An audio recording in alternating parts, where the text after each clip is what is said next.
Kalau kita mencari balai polis di Kuala Telemong, hari ini tapak asal, kita tanya polis di Balai Polis Kuala Telemong, mana tapak asal? Kebanyakan orang baru datang bertugas kat situ, dia pun tak tahu kat mana Balai Polis asal. Tapi menurut rekod dan menurut orang lama di situ, kita cuba cari di mana tapak Balai Polis asal di Kuala Telemong, dan kita jumpa di tempat pemunggahan, penyimpanan, pembelian produk tepi sungai. Tapi sekarang dah semak di tepi sungai. Dan bila saya ukur jarak, suruh Mr.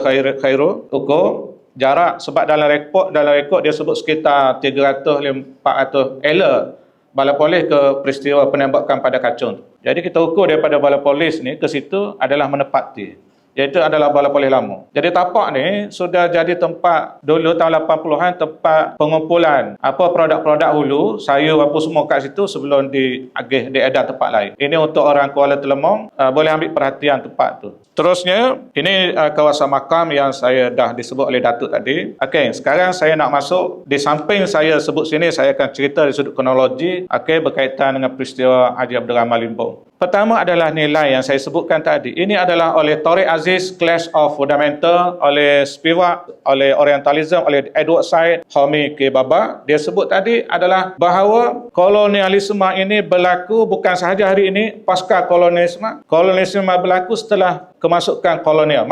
Bila masuk, Datuk dah sebut tadi kronologinya pada tahun 1909, perjanjian Bangkok. Tapi perjanjian Bangkok itu bersifat satu hala. Tak munasabah nak serah negeri, tidak dipanggil Sultan Terengganu untuk, macam tak munasabah. Rumah kita orang jual tak panggil kita. Macam tak munasabah. Akhirnya diagiukan, tapi Terengganu hebat masa itu adalah kombinasi antara ulama dan umara. Ulama dan umara kombinasi yang sangat hebat. Di antara ada 3 watak yang hebat masa itu.